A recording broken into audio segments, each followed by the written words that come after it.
About to put a call on the air, and I don't know what's going to happen. And before I put this call on the air, there's something that you should know.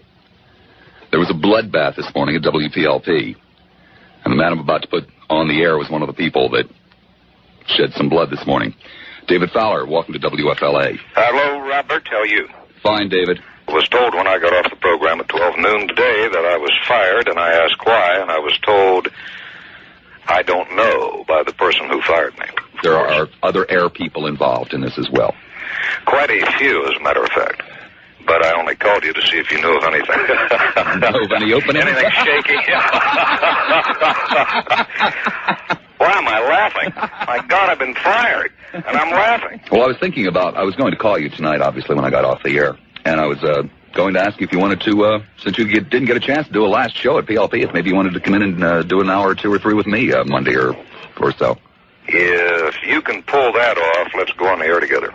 Okay. Because I am mad. I'll tell you what, you're a gentleman and you got a lot of guts to even put me on the air. I'll see you around town. I'm just a radio guy, Robert. I'll talk to you tonight, David. I'm gone. 7 minutes after the hour of 12 noon, Friday, March the 4th, 1988. A very good Friday to you.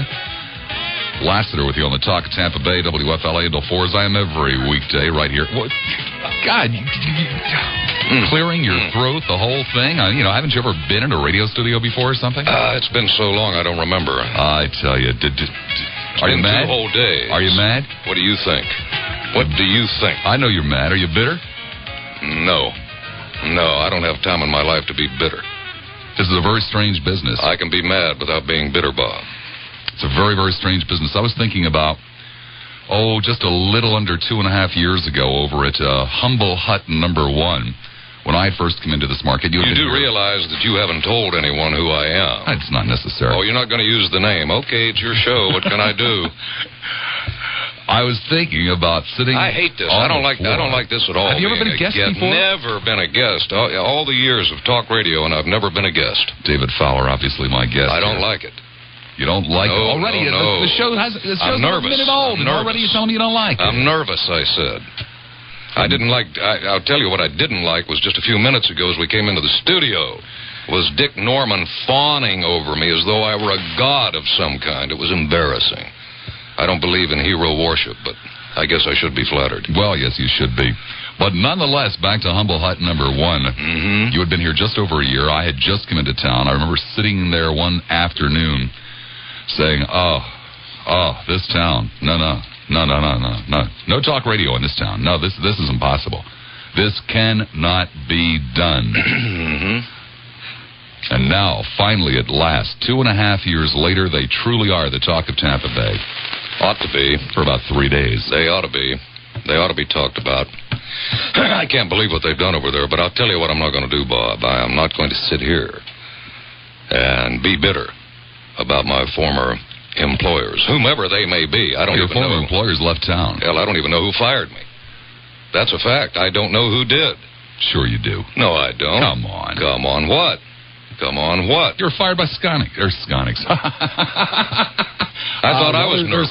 There are so many broadcasters running around here, and you were fired by Susquehanna, period. I don't care what the paper says. The man's a blatant liar. Well, he's a cowardly liar. He either assumes that the people that work for him are stupid, or just doesn't know how to deal with the truth. Mm-hmm. And what he says in the paper today is just obscene. Oh, we had nothing to do with that. That was Gannett. Oh. Yeah, no argument. There does seem strange that Gannett, after I'd worked for them for 3.5 years, on the day before the station is to be turned over to Susquehanna, that Gannett says, well, this is our last day as owners. Let's fire Fowler. Give me a break, too. Of course not. I know what happened, exactly what happened. Can't begin to imagine why the reporters who stood there and bought that crap from him didn't say, are any of those people eligible for rehiring?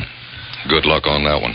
I think that tells who really did the firing. Yeah, I know who did the firing. Of course I know. Of course I know. And I know why I was fired. Why were you fired? Well, it's twofold. On the overall, I was fired from WPLP because I am too outspoken, and they don't want that anymore. They have already told their new hosts that you are to be non-controversial. You are to be nice, and you are to be mellow, and it is not your job to entertain. It is your job to inform. That sounds the death knell on any talk station. But the Queen of Talk Radio sat there at noon yesterday and said that's not true. We're still going to be controversial. Yeah. Of course, while he was saying that, there was a staff meeting going on where they were telling the people the exact opposite. You got it. There was a staff meeting taking place, and they were being told you will not deal in controversy on this radio station. So on the overall, of course, they had to let me go. And about 3 or 4 weeks ago, I don't remember, and it doesn't matter, but I launched into about a 45-minute long diatribe. And I was somewhat cruel to both the then owners and the incoming owners. I probably shot my mouth off to too great a degree, but they heard it, they didn't like it, and they said that's it for him. He's gone. There's a degree of sadness in this whole thing, aside from the people.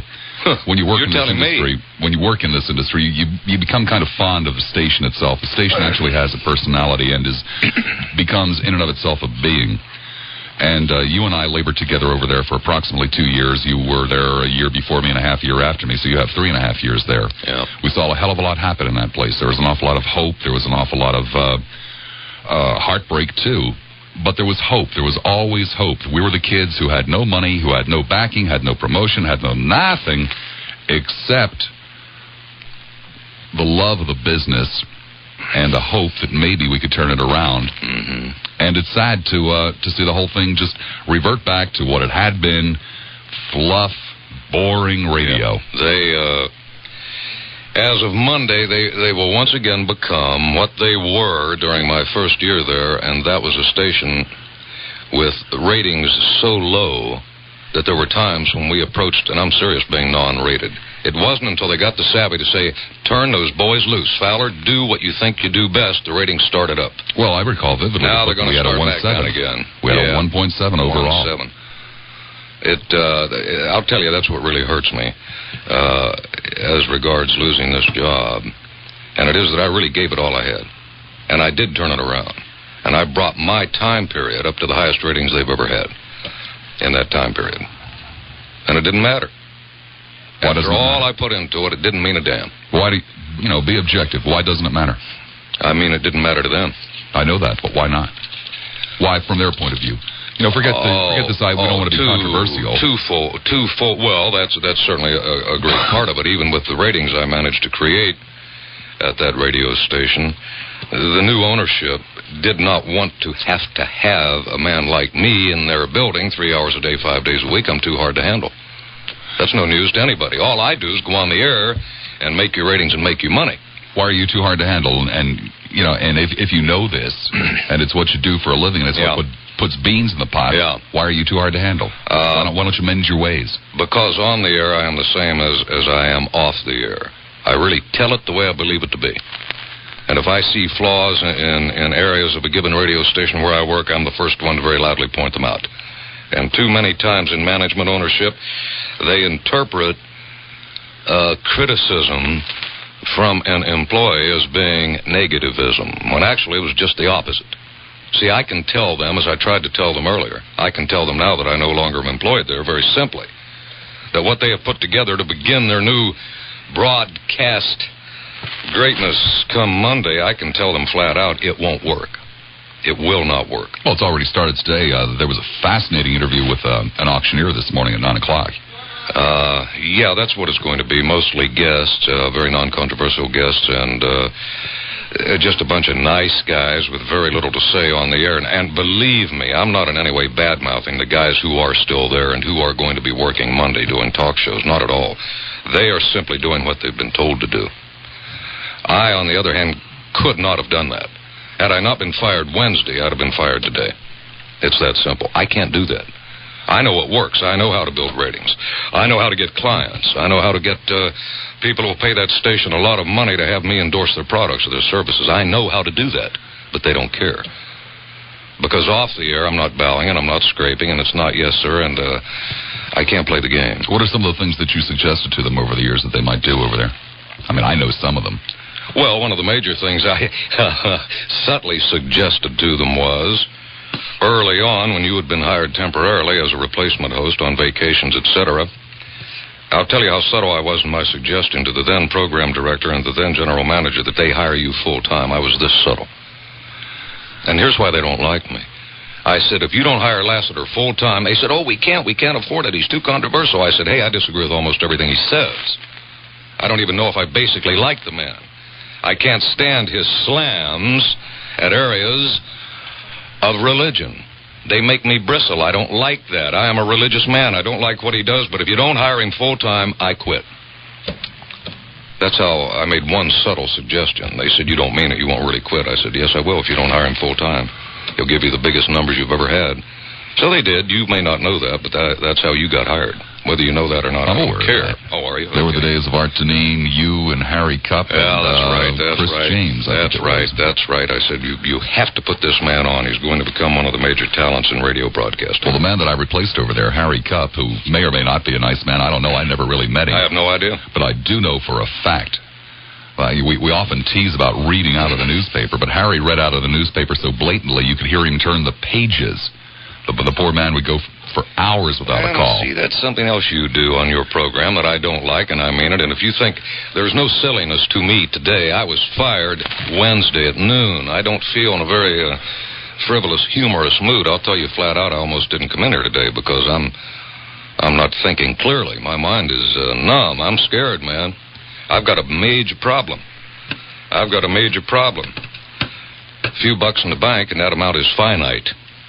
Our lives turned totally around Wednesday at noon. Things we were going to do we wouldn't even consider now. I'm talking about glamorous things we had planned, such as new tires for the car. That's out the window. That's how this changes your life overnight. But I still don't like to hear you sit on your program and put the bad mouth, put the criticism, put the meanness, put the sarcasm on other people in this business. Why do you even bother with that? Don't do that. You do it.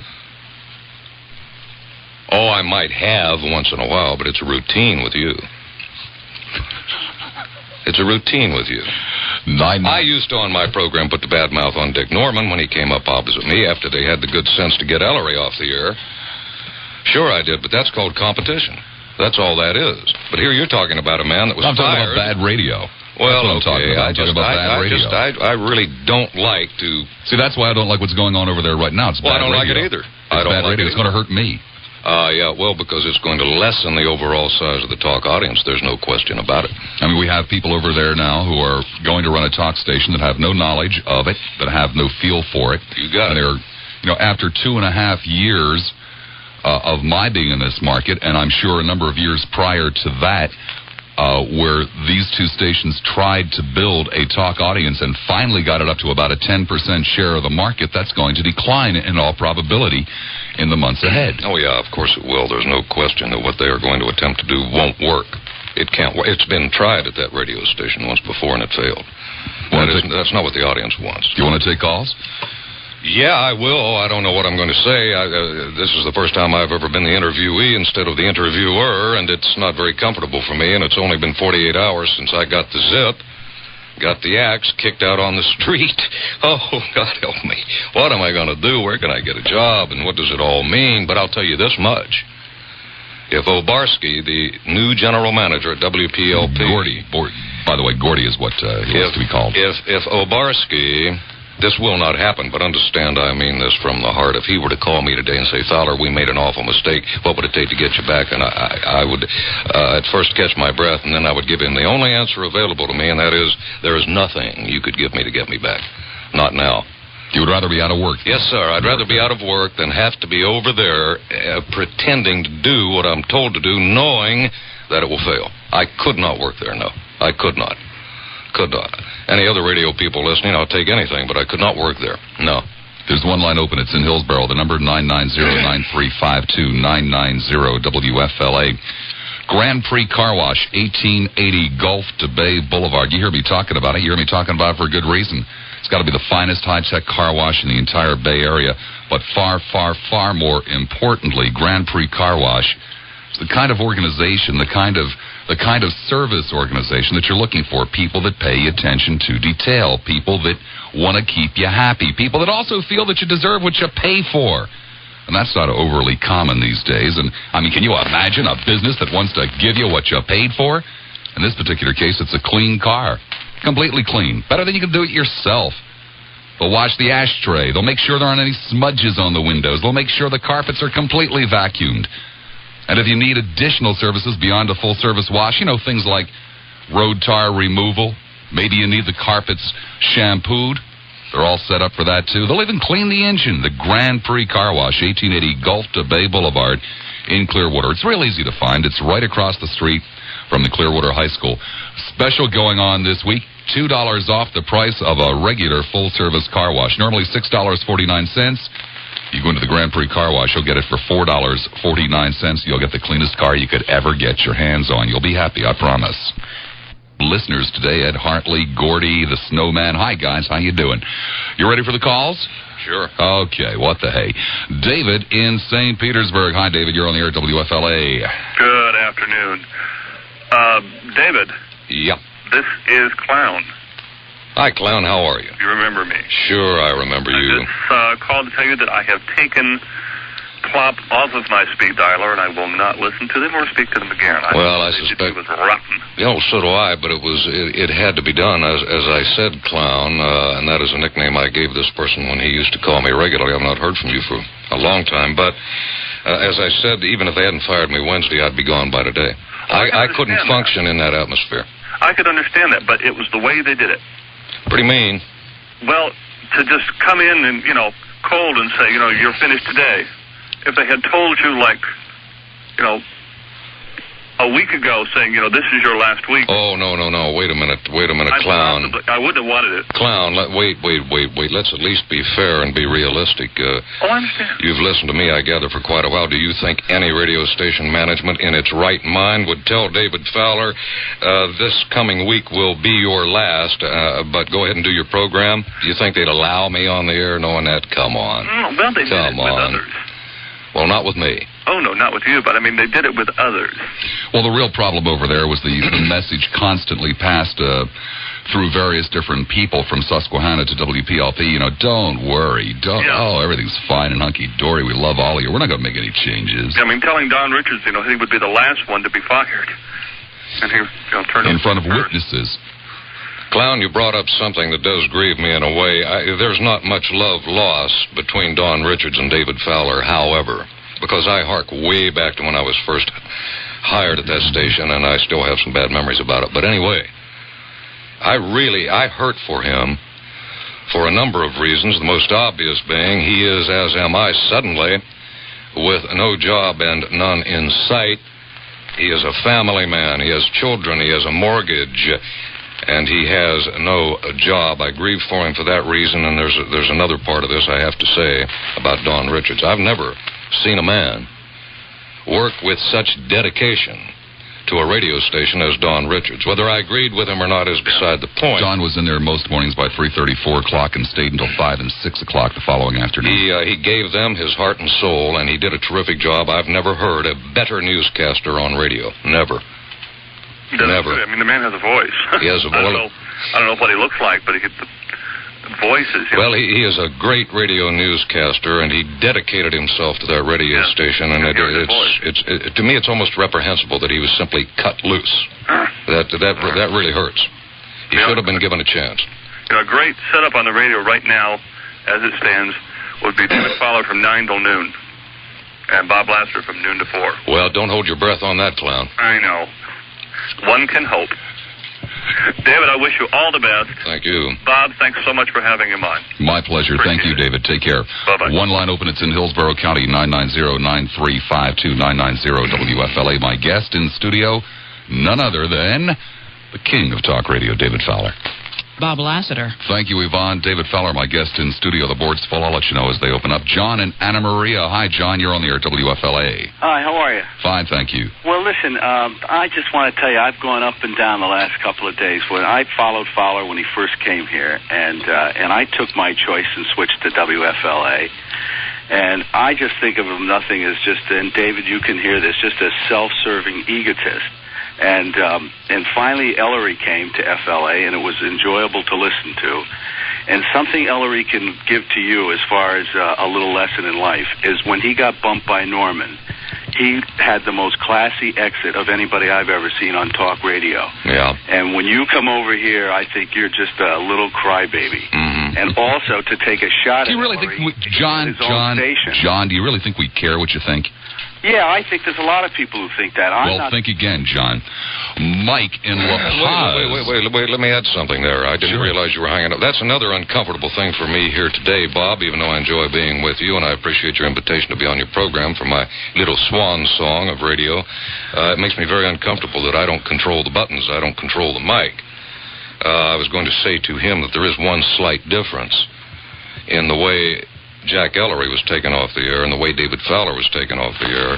And that slight difference is one hell of a lot of money on Jack Ellery's contract that he's still being paid. I walked out the door with a small check in my hand, and that was all she wrote. So, John, I think there's a little difference there you didn't understand. Mike in La Paz. Hi, Mike. You're on the air at WFLA. Hi, Bob. First, I'd like to make a public service announcement that Robin Roberts will be at Al Lang Stadium tonight. Oh, Are you serious? Yes, the old-timers game. Oh, my God. I thought you would like... Robbie? Roberts. Oh, no. So, maybe you can make it down there. I wish I could, but I can't. Not tonight. Well, you know, I was listening to radio years ago, and I heard this man talking about these dogs he had. They were part dachshund and part pig, and Yeah, my show towns. Yes, I still don't know if that's true. No. It's not true. No. Okay. You see, you can pull the wool over my eyes every time, David. Every time. And the one memorable time I'll never forget, it's probably the best radio show I ever heard, was you were nervous and the papers were rattling and your producer brought in the letter and said the FCC said we have to go off the air. Oh, yeah. And was your version of the War of the Worlds? Yeah, you're right. I did that on Saturday morning. Yeah, Saturday morning show where I took us off the air via a hand-delivered letter from the FCC to me. And I said we are no longer allowed to do open, frank, controversial conversation on the radio. Believe it or not, that has now actually happened, hasn't it? Yes, that's to a great right. degree. And the FCC had nothing to do with it. Yeah, I liked that show. I thought that was a lot of fun. Made a lot of people very angry with me because they fell for it. So I was in total shock because I believed it. What? Yeah, most people did. And another memorable show was the condensed talk show. Yeah, where I took a tape of one of my programs and double-speeded it and said, for those of you who were too busy to listen to the entire program this morning, here is the condensed version, and I just played it at double speed, yeah. So no one can do it like you, David, and they lost me. I hadn't really sat around and thought about favorite shows, but there is one that comes to mind simply because you had people fighting over the air, you know, husbands and wives, as to whether or not this was really going on. It was the day that you had Gene Shalit in the studio. Yeah, right. But he was contractually obligated. By NBC, he was allowed to be in the studio. He could nod and pass notes, but he was not allowed to talk, and I interviewed him for an hour, yeah. I did the same thing with Imelda Marcos. Remember when her husband, Ferdy, passed out from lack of nutrition and was in the corner crumpled up as would be an old pile of clothes? Ferdinand Marcos, unconscious in the corner of the studio as Imelda sat across from me and nodded, yeah. People believed that. Sure, they believed it. Well, you had one guy on the phone the day that you had Gene Shalit, and of course, we're feeding him pretzels. Yeah. I'd forgotten that. Who was arguing with his wife off, you know, she was off somewhere else in the room, and no, honey, it is true. He really is there. David says he's there. And she said, no, he's not there. I just loved it. It went on for about 5 minutes. It was great. Yeah, it worked. Well, David, I know you're hurting, and I am too. I feel like I lost a good friend. Yeah, I ain't going to lie to you. The earlier caller referred to me as nothing but a little crybaby, but let me tell you, man, this does hurt. I'm down. I'm really down. Well, I admire that. Surely someone who has a radio station in the Tampa Bay area wants a madman on the air. Surely someone can reward insanity, can't they? I call it creativity. Others call it insanity. I call it creativity, too. Oh, Lord. Michael, I thank you very much. Okay, I have faith that you'll land on your feet, David. I'm with you. I'll do that. It just depends on where my feet are going to come down. I would want it to be in this area, but it may not be in this business. I don't know. I don't know. Take care, Mike. John in Clearwater. Hi, John. You're on the air at WFLA with David Fowler. Thank you very much for the time. I wanted to, first of all, I was a little bit wondering why you wanted to get onto the show today, and I was... he was asked. Wait a minute. That's not true. I didn't. Bob asked me. I told Bob just before we went on the air that I went through a tremendous internal struggle earlier this morning. What I wanted to do was call Bob here at the station and say I couldn't make it. Okay. But I'd already obligated myself. Keep in mind, I did not ask to be here. He invited me, and I was in a somewhat stunned frame of mind. This happened the afternoon I was fired, and I went ahead and accepted. I thought this morning I'd made a terrible mistake. Okay. I liked what your opening statement was, David, because does this seem like deja vu to you? Sure does. It's almost, it's uncanny. It so closely parallels what happened to me in Houston. It's almost just word for word. Yeah.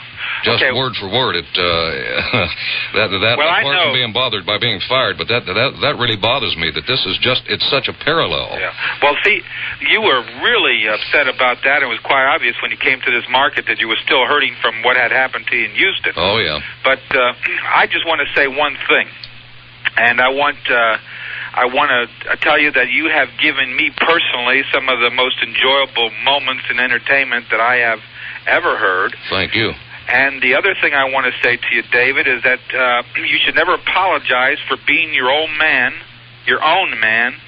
And the other thing that's extremely important is individuals like you and Bob have the facility to make mistakes and go out and have enough nerve to make mistakes and show people what they really are. You're humans, and if anybody doesn't realize that you people show your humanity. And this is what's the matter with this great country of ours, is that we're not able to show our humanity anymore. We all make mistakes. We all do great jobs.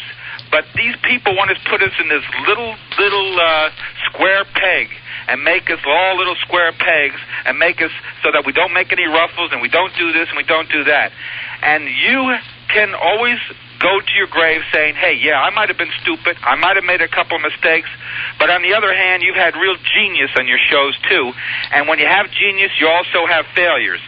So these guys, they want some guys like Eastman over there who are boring, who are little polite guys, but they'll never have the type of, many times you have antagonized me, but just remember, Dave, you're what you are, and you ought to be proud of it because you're your own man. Now, I know you're hurting. I'm my own man, and I'm sure hurting because of it today. Okay, but I can't change. Okay, the other thing that you should do, I think, is forget working for people. You can't work for people. Why can't you syndicate your show? Why can't you do what that guy does in the evening on that, what's his name, Williams or whatever he is? Why can't you get into your own show and start selling yourself to these programs instead of working for people, but being your own self-employed individual and do what you know best? John, it takes an incredible amount of money. Yeah. You have to have a backer with hundreds of thousands of dollars. That he is willing to take a chance on losing it all quickly. Because I can't imagine that you wouldn't succeed in your own syndicated show, especially, because you are a rare and a very wonderful talent. And I think it's terrible that you're going to. I think you did the stupidest thing that you possibly could when you talked about those new people over there in that show that you did. Yeah, I agree. But I don't take a word of it back, and I'd say it all over again. But John, that was pure stupidity. John, there's something that you've got to understand. The fact that station was in the process of being transferred was known for almost an entire full year. The pressure, I felt the pressure last summer when I got out of there. One of the main reasons, there were a number of them, but one of the main reasons was the pressure of the impending transfer. And when you live with that day in and day out, and you know in this business that you're going to be lied to, that there's a real strong possibility that you're going to walk in one morning and the new ownership is going to tell you, hey, we're doing polka music now. You're, assigned to either leave or clean out the trash cans. Take your choice, fella. The pressure just builds and builds and builds, and hell, we're only human. But this is what society tries to do to us all. Now you're feeling bad, Dave. You shouldn't feel bad. You should feel so happy that you are what you are, and don't let the old expression, don't let the bastards get you down. But this is so true because when all of a sudden the self-doubt comes in. You're right. And all this stuff. You're right. That is exactly what happens. It's not true. You're full of self-doubt. It is not true, David, because I have my own experience, and I could only relate to that. But I was fired from more jobs. And I thought, my God, what the hell's the matter with me? And I always did a great job, and I was always number one, and I was always this. And then what happened is I started my own business, and I have been the happiest guy in the world, and I'm doing very well. And I don't have any S of a B's. I don't have to be a yes man to anybody. I don't have to worry about what anybody says. And I can have the freedom, and I can experience what America's all about. Hey, Fowler, sounds to me like you got a potential backer here. And this guy's doing so well, he can probably come up with a bucks for, to syndicate you. No, but anyway, I'm trying Trace this call. I'm just trying to relay that to you. No, I understand exactly what you're saying, and believe me, I appreciate it, but I'll say again that had I not been fired this past Wednesday, it would have happened today, because I could not conceivably do on the air what they have ordered everyone to do. Well, I can't do that. I don't want like what Eastman done in the show yesterday. He was saying, "Oh, we're all happy now," and believe me, all the people over here, this is the way the program that we want in the station, and we're all very happy over here. And there were things that had to be changed over here. He is a real yes man and a brown nose. He sounds like he has that nose so far up the guys, you know what. It's pathetic. Well, I'm not going to say that. I'm in no position to judge anybody over there, and I mean that. I really am not. They're working, and I'm out of work. I thought you were going to be a crybaby, David, and I was wondering, that's why I was listening. No, I'm not. Listen, man, I'm not being a crybaby. I came in here at Bob's invitation. I obligated myself to come in here. I didn't want to come in today. Okay. I did not want to come in today. But, I almost called in and canceled. Well, that's the worst thing you can do in radio. Okay. If you say you're going to be somewhere, you be there. Right. I am incredibly uncomfortable sitting here. Okay. And the second worst thing to do is to miss your break. Don't have self-doubts about yourself. Remember that you just know what you are. And don't let anybody take that away from you, Dave. Okay? Thank you, John. I appreciate it. 12:42 the time. 12:44 the time. Marcia in Tampa. Hi, Marcia. You're on the air, WFLA. Hi, David. Hi. I'm the accordion player, and I was really sorry to hear you say, when you closed your program, you said, "I'm gone." I really didn't take it literally. You mean Wednesday? Yes. I knew, and yes, I remember you, the accordion playing caller. I remember asking you, did you ever get one caught in it? And you said more than once. Yeah, I'll tell you, and I don't understand this, but when I got zipped in Houston from a 9 to noon call-in radio show, it happened in the same way. I got off the program, was fired, and told to leave immediately. I was on the verge of vacation, as I was this time. And again, this time, I did what I did the last time I was fired, and that is I knew it. Nobody had told me. There was no indication. But by the about midway through the program Wednesday, I knew. By the third hour, it was, in my mind, a fact that when I walked out the door, I'd be instantly fired. So when I said on Wednesday, "I'm gone," I cut the mic and said to my producer on the intercom, and I really fear, Michael, that I just told the truth. I'll see you later. I knew I'd been fired. Well, the only thing I don't know what that instinct is, but I knew it. The only thing I'll say is I'm sorry you're not there anymore. Although the fondest wish would be that you'd end up on WFLA, because then they'd have the best of both worlds. Well, that really it's not worth discussing, particularly on this program. Well, it is not. WFLA has a heck of a staff, and there would be no reason at all to replace anybody here with me. They're doing far too well.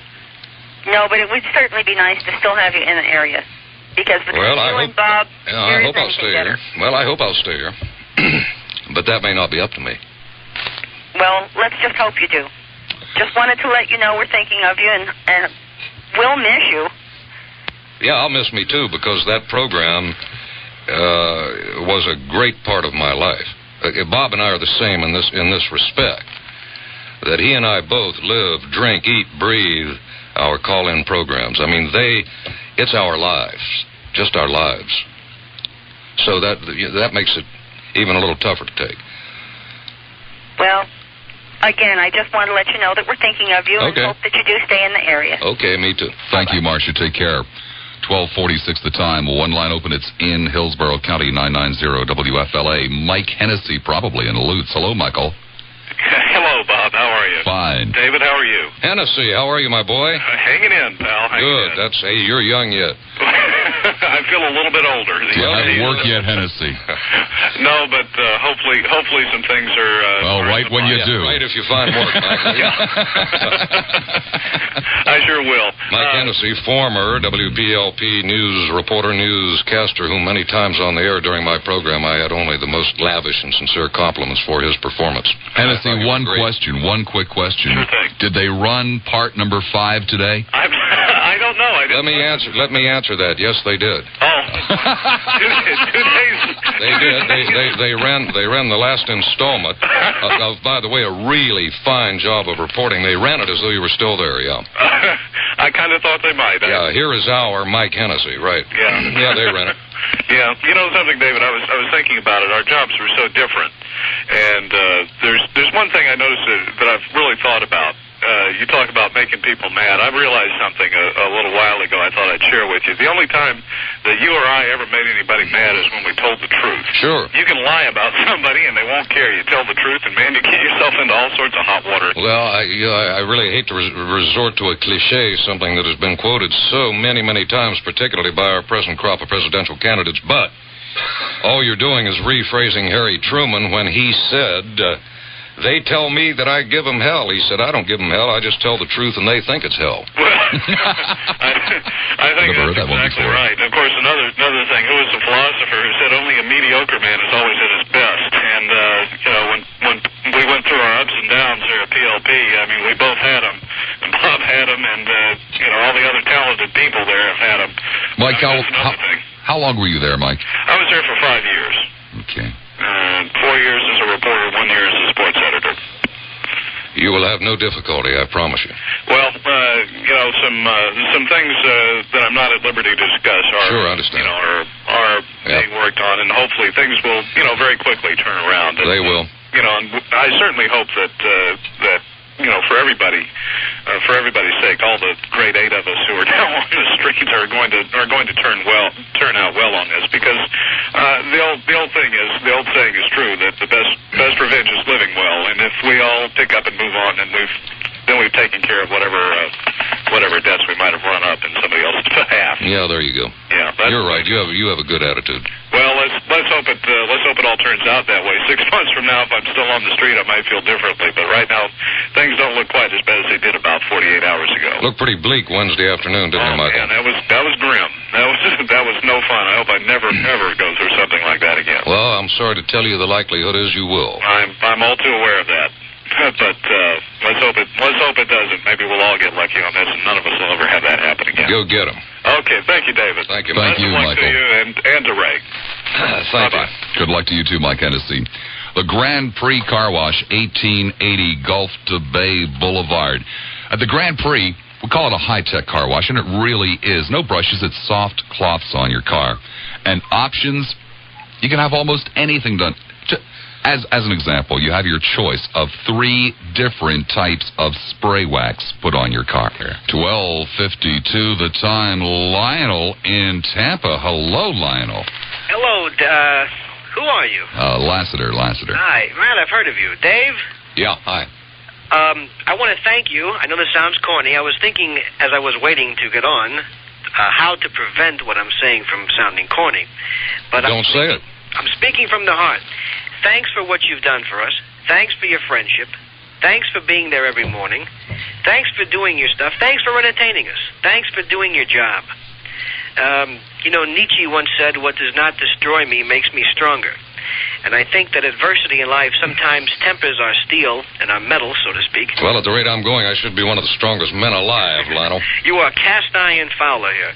But let me let other people call you who have talked to you less before. But I just wanted to tell you this. I'm going to let you get away with that one today, Bob. It's okay. Very funny bit, by the way. Pardon me? Very funny bit. Well, anyway, you know, Bob is he's jealous. But, you know, Dave, seriously, thank you. Thanks for everything that you've done. And as far as banning me 12 times, well, let's just let bygones be bygones. Why not? Many were the hours that he helped you while away at the phone booth there waiting for an ambulance, Sure. right?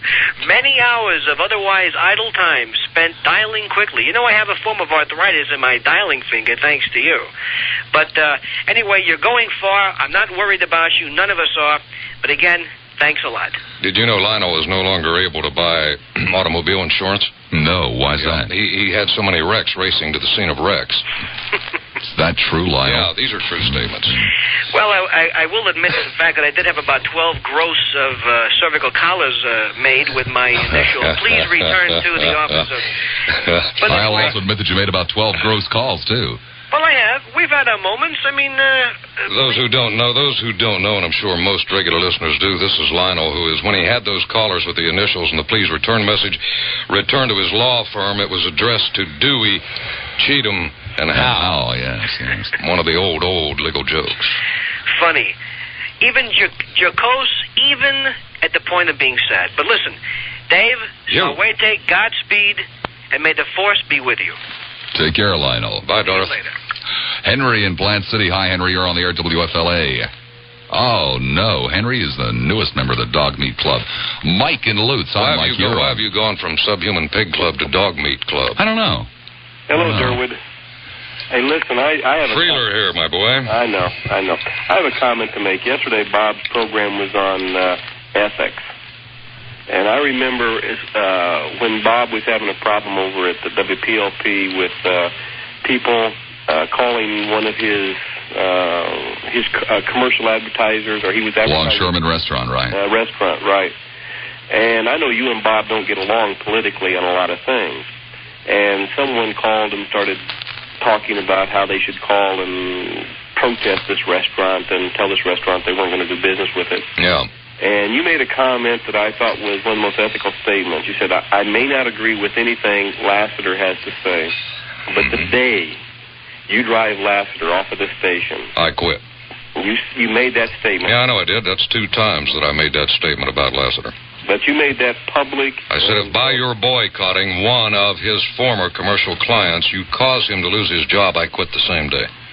And for me, that was... I meant that. Well, I know you did. And I'll tell you something else. That's one of the reasons, as a listener to talk radio and radio, whenever you advertised a restaurant or something I could use, I believed you. And integrity is one of the things that Bob was talking about, but it's one of the things that comes across in your voice. You are a sincere individual. Well, that's something else I already missed, and it's only been 2 days, but I really missed doing those live commercials for products and services in which I believed. I enjoyed doing those commercials. Most broadcasters don't like to do commercials. I love doing commercials. And I'd like to tell you my favorite program that you've had.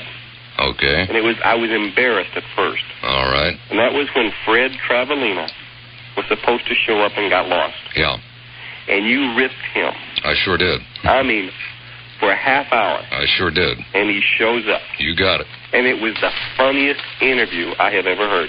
Well, all you heard from me was gasping. I couldn't talk. The man is so funny. He's one of the great impressionists of our time, Fred Travelina. And there's one other thing. Yeah. You changed my life in one little aspect. You have a story about a bad waitress. Yeah, I sure do. And that's happened to everybody. Yes. And so many times we take out our frustrations on other people. Yes, we do. And I think it's time, one thing for you to look at, too. No matter what kind of pain you're feeling, think of that waitress, because there's a lot of people out there in a hell of a lot worse shape than you. Oh, I know that. I don't need any lectures. I'm well aware of that. But I just want to tell you how much I've enjoyed your program. You're going to hear this more often. But the key to you, I think... Oh, there will be a few more along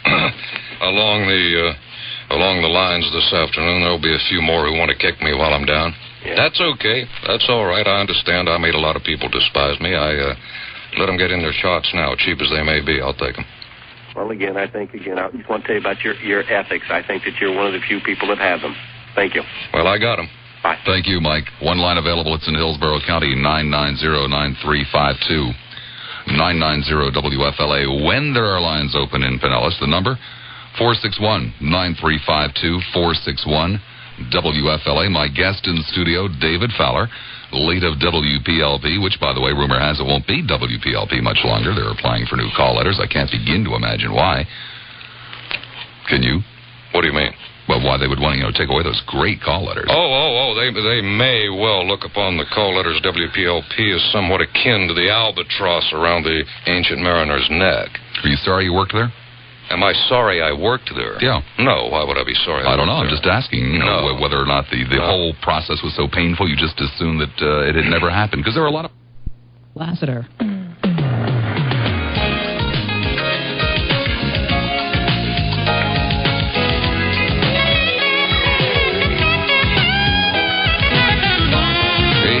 After the hour of 1 o'clock, Friday, March the 4th, 1988. Snowman, don't forget to turn over the tape there. We'll wait. Okay, tape is turned over. Back to the phones we go. We be myself, Mad Dog Bob Lassiter, my guest in studio, the king of talk radio, my good friend David Fowler. Yeah, finally I have become in the Tampa Bay area. At long last, I have achieved the status in the Tampa Bay area of truly being what is known in this business as a broadcast legend. That's anybody who ain't working, right, man? If you're in broadcasting and you get fired and you're out of work, then they suddenly say, "My God, the man's a broadcast legend. What's he doing now? Nothing." Shirley in Dunedin. Hi, Shirley. You're on the air at WFLA. Hi. First of all, I want to thank you for giving us, all of us, the opportunity to say our own temporary goodbyes to David. Is David on? Yeah, he's on. Yeah, I'm right here. I had the unfortunate distinction of being your very last caller on Wednesday. I spoke to you on Wednesday, the very last one, and it was right after I finished when you said, I'm David Fowler and I'm gone. And what I wanted to say is you used to make my day. I would not leave my house until after 12:30. I never wanted to miss one word of your program. And I want to say that in spite of how bad things look, I sincerely believe that everything that happens for the best. Yeah, so do I. And with your talent, especially in the storytelling area, I cannot see you just disappearing into the humble hut and remaining there. I really cannot. And I'll be looking forward to hearing all sorts of good things about you. Thank you, Shirley. Okay, and thank you again, Bob. And by the way, since that happened, I listened on yesterday to hear if your ex-station was going to have the guts to be honest about what had happened. And all I got was a whitewash. And since then, FLA has been getting my listening ear. So I wanted to say this, and the very best of luck to you. Thank you, Shirley. And I'm really not worried about you, because you are a talent in many areas. Shirley, I really appreciate it, even though I find your accent reprehensible. Thank you, Shirley. Take care. One line available in Vanilla, 461-9352. A little bit of that goes a long way, doesn't it? 461 WFLA. Sam in Venice. Hi, Sam. You're on the air at WFLA. Yes. Hello, Bob. Hello, David. Hi, Sam. How are you? I don't call very often because I'm really cheap, and I don't spend money on long-distance phone calls to either one of you, though I listen to both. The one thing I wanted to say is I went through the same thing that David is going through now last May, at the end of May, and so I decided to open my own business. I'm in my own business now, but some things were really going bad the first week I was in business, around the end of July, and I had David on the radio, and he made me laugh, and it seemed like things turned around after that, for that week anyway, and it helped get me through it. He was talking about something in the Sharper Image catalog. I don't know if you remember that, David. Sure. And but it was just, and ever since then, it's just been a constant thing. I listen to you, and unless there's somebody on there like the last lady with an accent I can't take, and then I turn it down. But then I always listen to Lassiter in the afternoon. The programming change I'd like to see Uncle Dickie move up to for the 4 o'clock slot, put David in at 9, and put Ted on from 7 till 10 doing sports. Tremendous lineup. That would wipe out. I'll tell you what, that would wipe out the market. Would you understand, David, if I said I'd rather see you on another station in this market than why? one? Sure, I would. Of course, I would. Do you know why? Why, certainly you'd want me on another station, as I was until Wednesday, because the more listeners I attract, the bigger the talk audience becomes. And also, the harder I work. Well, you'd have to work harder if I was on directly opposite you. You wouldn't be dragging in them big knives. I don't understand. If I were on opposite don't understand why they didn't put you up against Tell me. you what, the ratings, it had nothing to do with me. I was champing at the bit to go up against you, and I'll tell you what would have happened. Do you want to know? What, David? Within one ratings book, I'd have had probably around a 6. You'd have had probably around an 8. Probably. In one book. Or swap back and forth that way. I think we would have probably brought up the market to at least a 15 share going head-to-head. Yeah, I think so, too. But, guys, consider us poor listeners. I mean, we got 2 ears, but we can't listen to both of you at the same time. Well, you'd be listening to me, so it really is a moot point. Well, I listened to David first. Well, no, actually, what would have happened is I would have opened up a little booth selling Walkmans that, where the headphones were split, FLA on one side, the other station on the other. Yeah, but then you'd have a bunch of brain-damaged snowbirds walking around in circles because they can't figure out which side the sound's coming from. We already do. Yes, that's true. Thank you, gentlemen. Good luck, David. And, Thank you. All the best for the future. Thank you very much. Take care, Sam. Bye-bye. Let us go to Gene in a car phone somewhere in Hillsborough County. Hi, Gene. You're on the air, WFLA. Trash Man. Hey. I've been listening to you for a couple of years. Want to get a little serious here. You want to get serious? Yes, I want to get serious. Okay. Get serious, Gene. I even converted my wife, an avid country music listener, to listen to you during the day. I would always smile when I would hear you talk about your wife and beautiful wife down on the beach. And about 14 months ago, unfortunately, my wife came down with cancer. And one thing that really helped me through it was being able to get in my truck, turn on my radio and listen to you in the morning, and then listen to Bob in the afternoon. And unfortunately, 4 weeks ago she died. But people would always ask me how I get through it, and I just want to say thank you to you and to Bob for helping me through this time. Well, that for me at least has to be the highest compliment I've ever been paid on radio. It's likewise. I'm able to get in my truck, and even though I miss her, and I'm able to put it out of my mind for the time I'm in my truck from 9 to 12, and then from 12 to 4, and I just want to say thanks before you go on to bigger and better things. Well, you have you really have my sympathy, because if there's anything in this life on this earth I dread, it is that happening to me. Well, I really pray I'm sorry to use the word pray on your program, Bob. I really pray I go first. Well, she is considerably younger than I am. She will still have a life. I told her this one time, and she said something I'll never forget. We got into one of these husband and wife discussions about who would die first. And I said, I pray I do, even though it will cause you grief. I pray I do, because I know I would not be able to withstand losing you. And she said, well, that's very disappointing to me. And I said, why?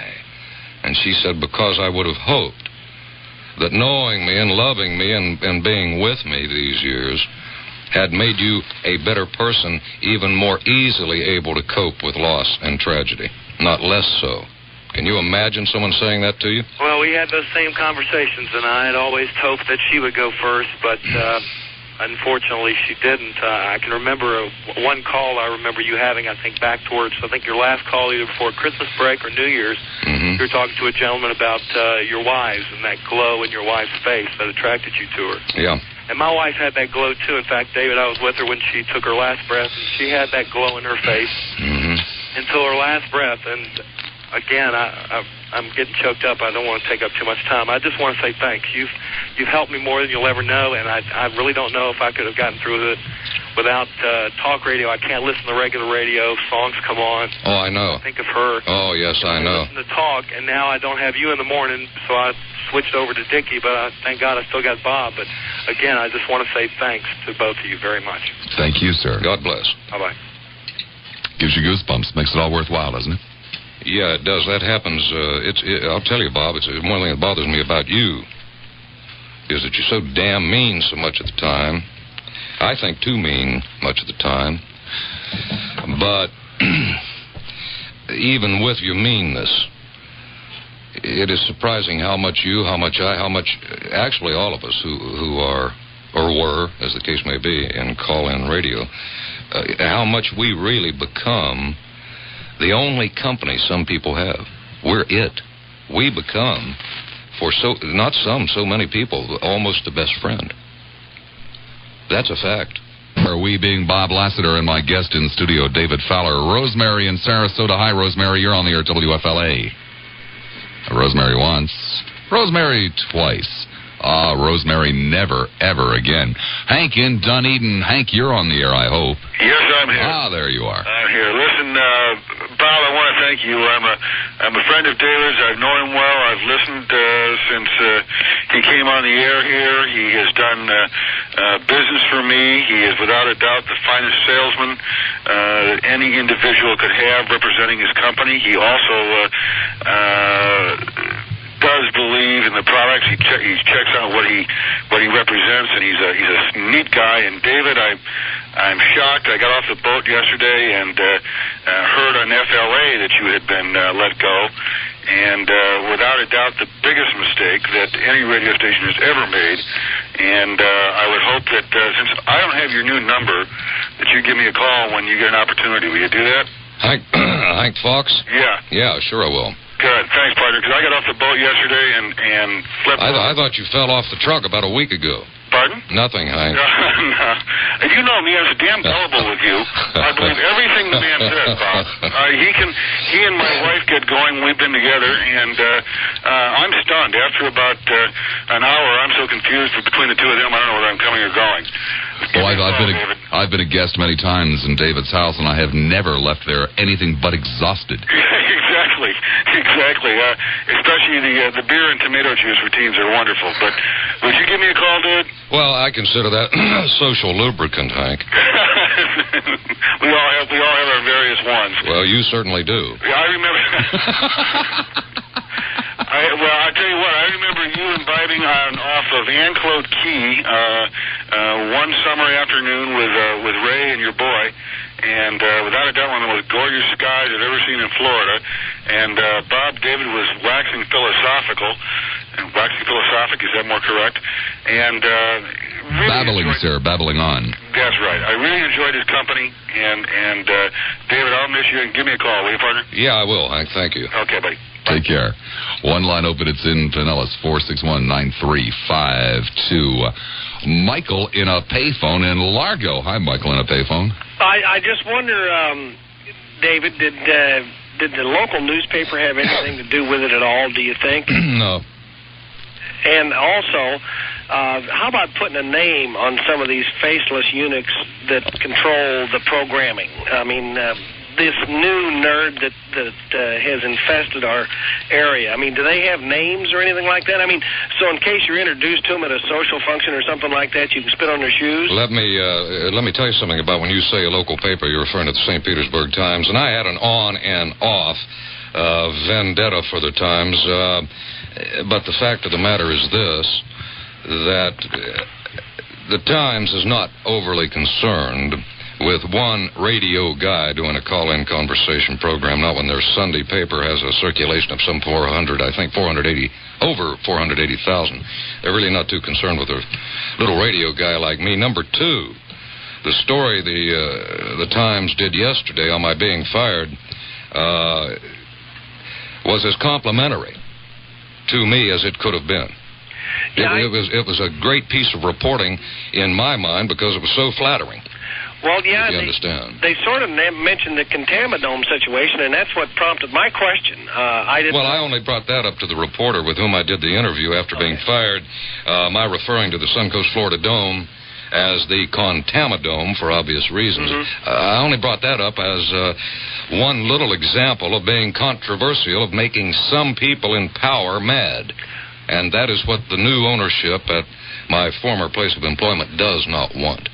Well, you know, I did ask that question because I know that the Times has carried the torch of that stadium, empty as though it may be, and costing $235 million instead of $85. Yeah, that's right. But keep in mind, it was also the Times that first reported on the toxic contamination, and they have continued to report.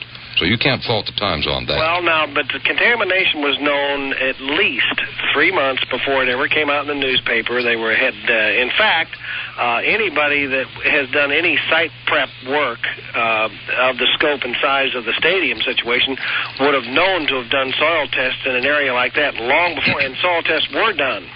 And they knew that there was going to be a problem before they ever started construction on that thing down there, because that was the site of the gas plant. There had been reports of those chemicals down there long before the purchase was even made. So this whole deal about the Times reported it way after the fact, only when the EPA got involved. So, that old jazz of them being conscientious reporters is hooey. You may be right. I can't comment. I don't know. Total hooey. So I just wondered, do the people over there have names? I mean, who's the new GM or whatever at that joint, in case, you're at a spot or whatever? His name is Gordy. That's all you need to know. Gordy? It's either Obarski, Oberdorf, or Abramowitz. We're not really sure, but his first name is Gordy. That's what he likes everybody to call him. And are they all eunuchs? Well, I can only... is that a prerequisite? Let me comment on that. I can only say this because it's true, that even though he was taking over as the new general manager under the company for which he labors as a vice president, Susquehanna Broadcasting, on Thursday, when I was fired on Wednesday, he was not there to do the job. He had someone else do it. In fact, he had an employee of Gannett, the former owner, fire me. He didn't have whatever it takes to fire me face to face. Well, I mean, I can't forget that. Isn't that a yellow-bellied, lily-livered sapsucker routine, if you've ever heard it, or what? Well, it's just a decision that you have to make for yourself, Michael. Yeah. Bye. Be good. Bye, Michael. Coming up on 29 minutes after the hour of 1 o'clock, my guest in studio, David Fowler. The conversation will continue. From your husband. What does your husband do? What does that fool do? Isn't he in television? What does he do? No, he doesn't. What does he do? Right now, he's a troubleshooter for Gulf Life Insurance. Oh. Now. That's even lower.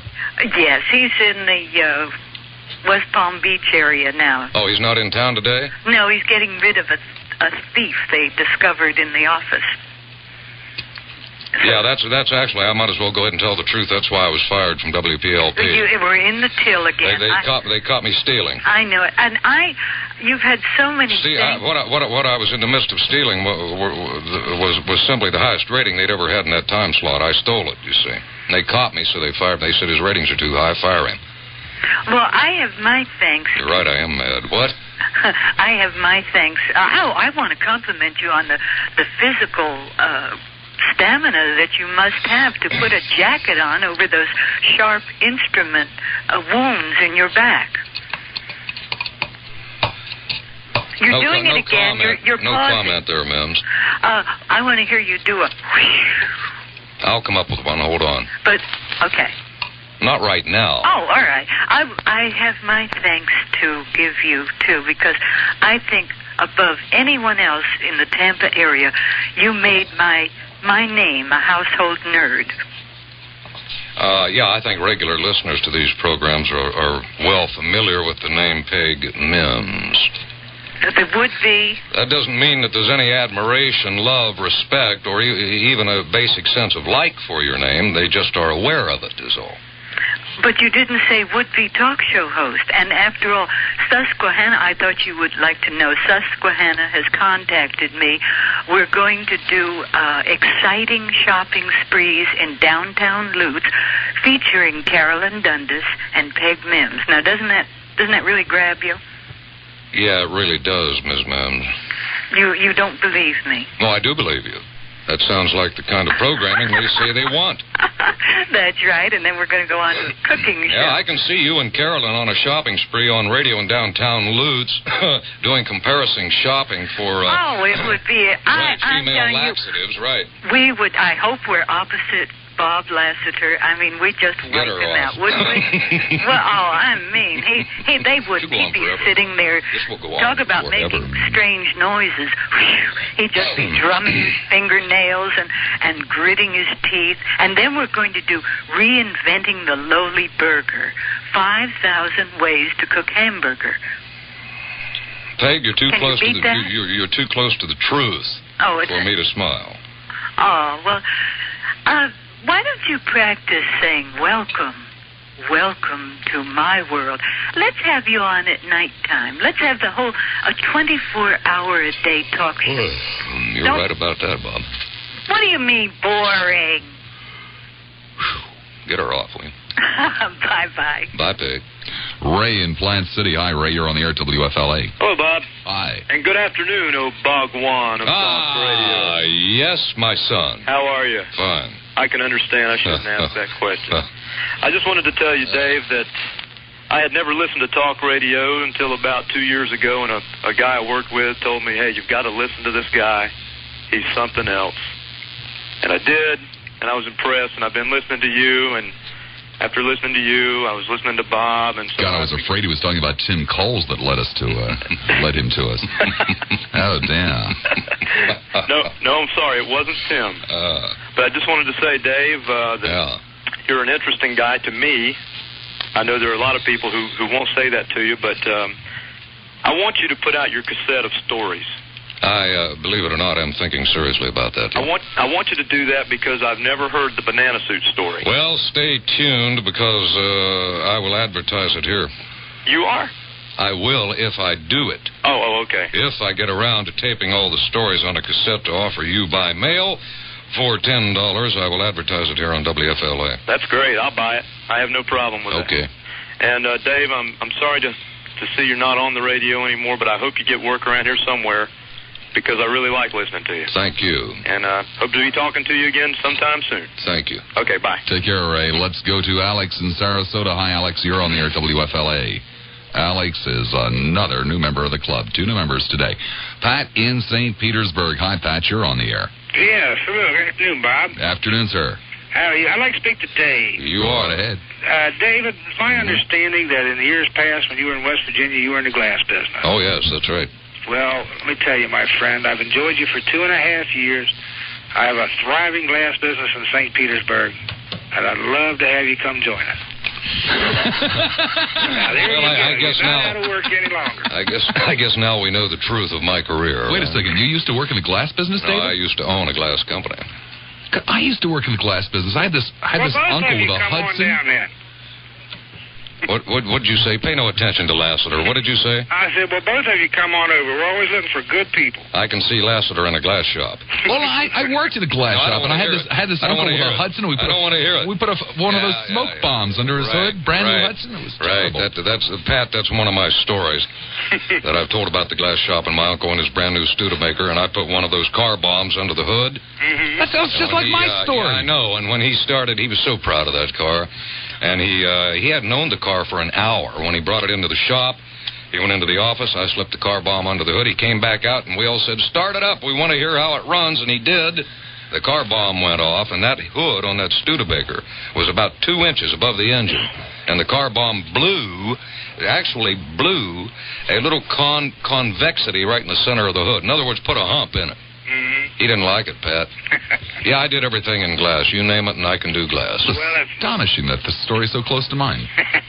But, David, if you decide you want to leave the radio and go to work in a ethical industry, you like that word? You got health insurance? Yes, sir. You do? Profit sharing, pension plans, and bonuses. Your name's Pat, and you're in downtown St. Pete. Yes, sir. I have the dread feeling, Pat, I may be trying to find you.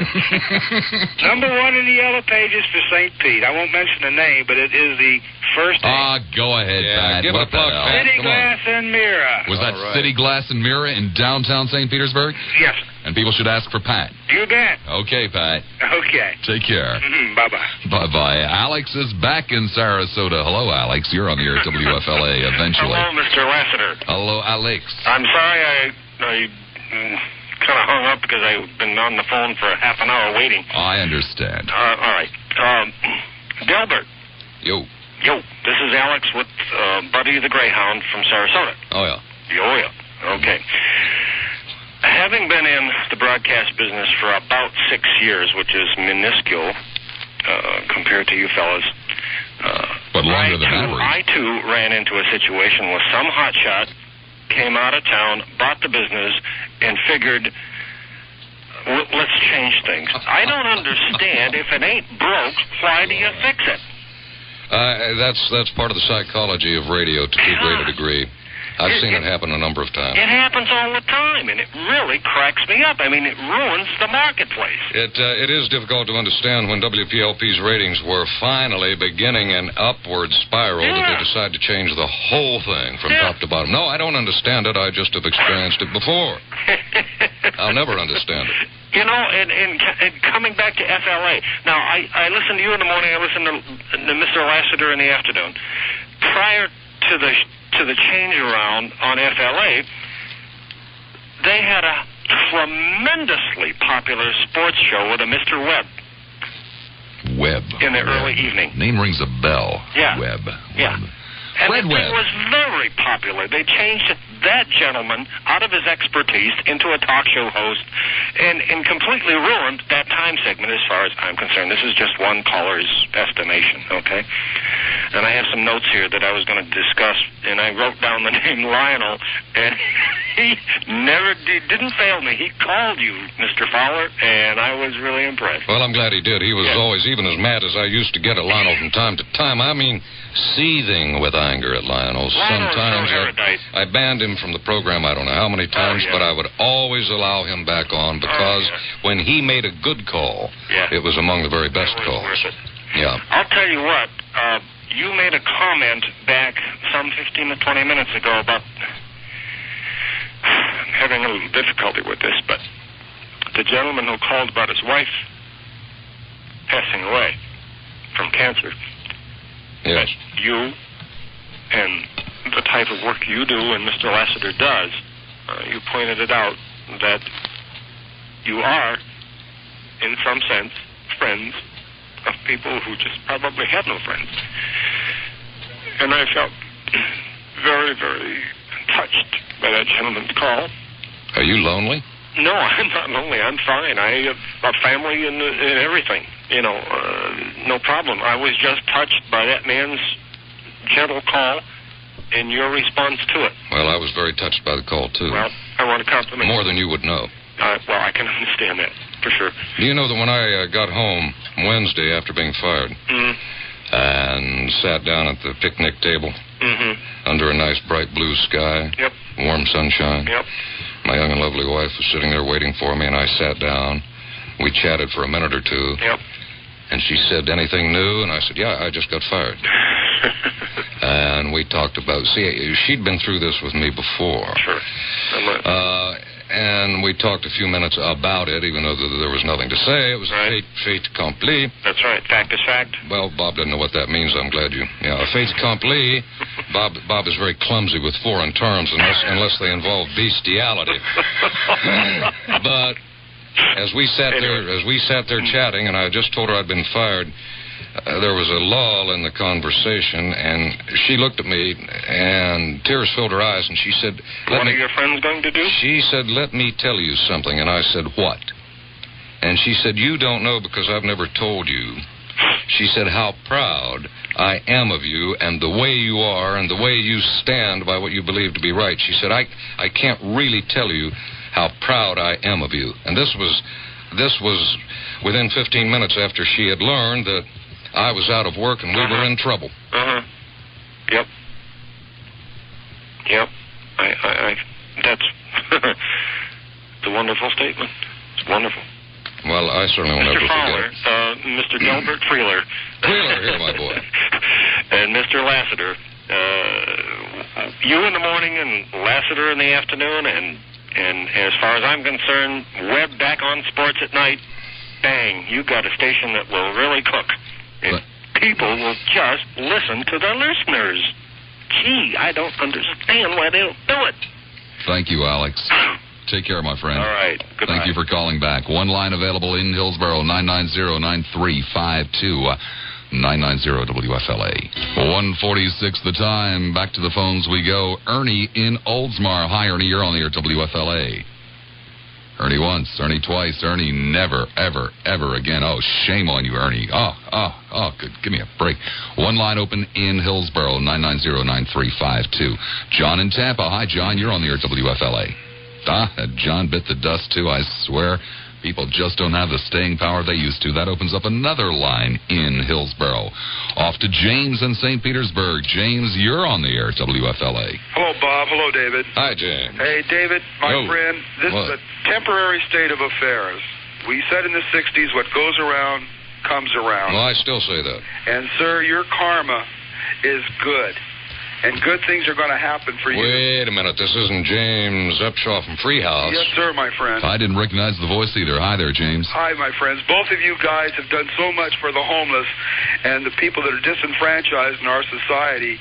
And you, David, personally for Freehouse, crisis after crisis, through your advertising of our effort, you know you've kept us afloat. Hey, I know this, and I can't help but say it. I remember when you were in desperate trouble a year or more ago, and you were on the program with me in the studio. We talked about Freehouse, but we didn't solicit any donations for Freehouse. But right at the end of that hour, I went ahead and took, maybe a minute to ask those who were listening to help you out.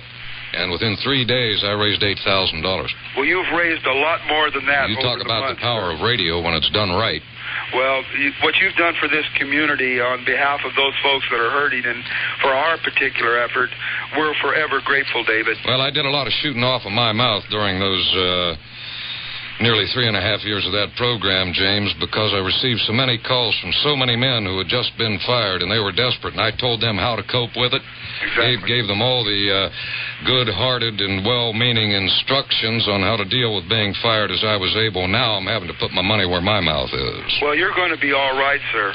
It's just going to come your way. And you and Bob, you are the guys in this town that'll don't come from the stereotype point of view about this and look with sensitivity and mindfulness into the problems and feel people's situations. I know there are other folks, but Moses wanted to say a couple words to you, David. All right. Just a moment. Dave? Hello, Moses. I'd just like to say peace, brother. Peace to you, bro. Okay. All right. Thanks very much, and our prayers are with you. Thank you. Okay. Bye. Bye. Gentlemen, take care. One line open in Pinellas, 461-9352, 461 WFLA. Bill in St. Petersburg. Hi, Bill. You're on the air. Hi, Bob. Hi there. Hi, David. Hello, Bill. Haven't called you a lot, but I've been listening to you for a long time. And I'm sorry I can't offer you a job. I don't have any jobs to offer. I just got one of my own. But I've really enjoyed listening to you over the years. Your stories are better every time I hear them. And you've got a lot of friends. You know, that's one of the incredible things with you, Fowler, and I'm glad you brought that up, Bill. Your stories do get better. I don't get tired of them. No, and I mean that sincerely, and I've heard them on and off the air. Are you going to buy a cassette tape of Dave's Big Boy Stories, Robert? If you'll promise me the first one, yeah, I will. I'll buy one of those. Okay, all right. It's not the stories, it's the teller. It's the delivery. You Sure, you that's do it all real well. Oh, yeah. It's never what you do, it's how you do it. Yeah. Always. But, particularly in this business. I just wanted to say thanks. Okay. I've appreciated it, and I like Lassiter in spite of himself. I agree with that. And I love it. I love the way you're slapping him around there. It's good. Do some more of that, too. I'm not slapping Bob around at all. I simply personally consider him to be a vicious and a vicious, scurrilous, very mean man who seemingly can't open his mouth without being obscene. And I don't believe in that. Oh, grief. Well, he's got his finger on the button, but you got your finger on the point. And you do it real well, and I just wanted to... When you said he's got his finger on the button, I can't calm down because I'm used to being behind a microphone where I run the show and have control. I have none here. Well, there is one thing that's going on. It really is too bad that you guys can't hear everything that goes on. Every now and then I close the microphone, and there is just this crescendo of from both Fowler and I as you guys are just talking on, having no idea what kind of terrible noises are being made, and we can't even hear you. Hey, I'll tell you, I'm so uneasy. I really am uptight here this afternoon on this program. I'm losing my voice. You know how the vocal cords start to compact when you get nervous? Mm-hmm. I'm actually losing it. Well, hey, they brought all that tape. They brought all that tape over there at PLP. I mean, we can't disappoint them. That's true. That's why I'll write it out. Thank you, Bill. Well, you're doing great, Dave. I appreciate it. And wherever you end up, you'll be a breath of fresh air there. Keep up the good work. Take care. All right. Bye-bye. You want to clear our throats? Yeah, go ahead. Okay. broadcast legend. David, Well, someday, got a Fowler, chance someday you'll make it. I got a chance to listen to you once in a while, but I couldn't get that signal too well over here in Tampa. So once it's Well, now it doesn't make any difference, Gene. no, it doesn't make any difference. You're right. But David, I told Bob, and I'll tell you, I run a resume job search business. You probably don't need much help, but if you do, and Mike Hennessy and the boys, you got it. I'm going to give you a good deal. Didn't you talk with Bob yesterday? Yeah. Does Bob allow people to call in 2 times in a week? Is he that desperate for calls? Oh, yeah, I'm not desperate. He's Desperate indeed. not desperate, but good call. Well, I put fake Mims on today. That's all. And Lionel. I can tell you Bob's not desperate for Probably calls. even put Carolyn on. Bob is not desperate for calls today. His Harlow. producer ran in during the commercial break and handed me a note saying, Dave, you've already received more calls today than Bob had last week. Well, Cool it. He likes quality calls. That's why I'm on again. Yeah, these one-shot deals always generate a lot of calls. If I were to come in here tomorrow, we couldn't beg a call. I think it's time to organize, gentlemen. I think we need to stand up to these merciless radio station owners, mass media owners, and we got to form the Council of Radio Announcing Professionals. Crap. We need to get that going. Bob, remember a while back I suggested you start a talk show host school? Remember the old Columbia Broadcasting School where you guys could teach students how to use 4-letter words and stay in the FCC regs, how to get yourself revved up, certain techniques you can use. And so Yes, what do you think of that, I've David? considered it. I have considered it. What do you think of that? We could get a retirement home for retired talk show hosts. To the best of my knowledge, there's only one. Rock and roll people. But to the best of my knowledge, there's only one guy in town that wants to do it. His name's Kevin, and I don't think he can be taught. Oh, that was cruel. You could be the first executive director for CRAP, Council of Radio Announcing Professionals, David. Well, What do you think of that? David, we'll take it into consideration. Thank you, Gene. Let us go to Stacy in St. Petersburg. Hi, Stacy. You're on the air, WFLA. Hi, Bob. Hi.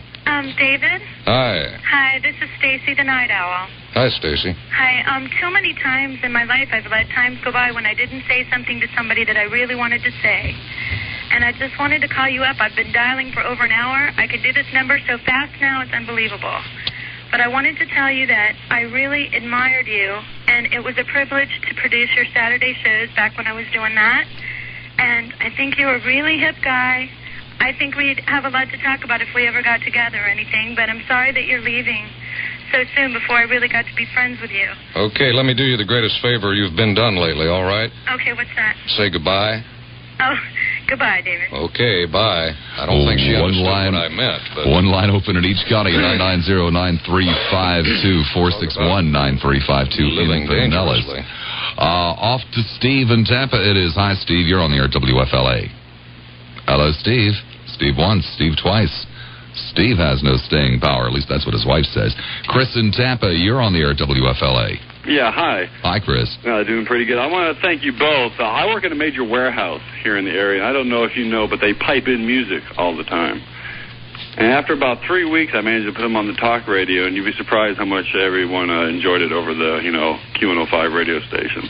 Talk radio in the workplace? In a workplace warehouse. We all would sit in, and then at lunchtime, the discussions were no longer about who scored the most points last night, but what you two guys happened to be talking about in the morning or the afternoon. Great.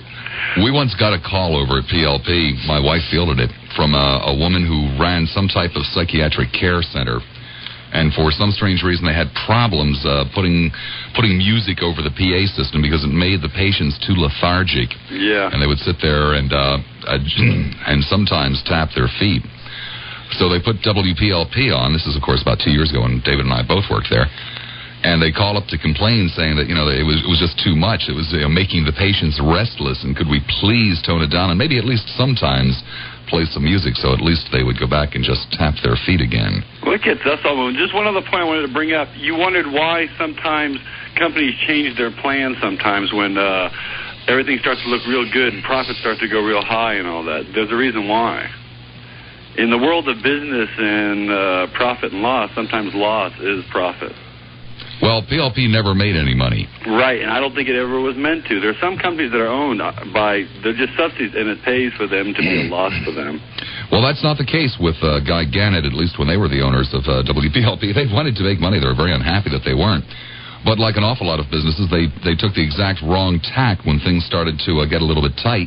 Right. Instead of coming up with more money, they came up with less. And by the time that station was transferred yesterday, their budget was virtually nothing. It's frankly amazing that they stayed on the air. The only reason they did stay on the air with any degree of professionality is because of the dedication of the people that worked there. They were not always the best people in broadcasting, but it would be very difficult to find a more dedicated group of people. Oh, that's true.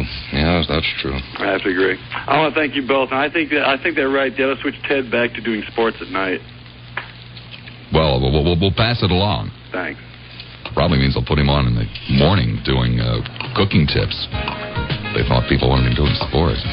One line open. What do you want to do? You want me to stick around for the other hour? How many do you do? 4 here, don't you? What do you mean, do I want you to stick around? I don't ever want you to leave. Well, I'll stick around for one reason, and you know what it is, don't you? I need a ride home, right? You and I had always fantasized about doing two-man talk.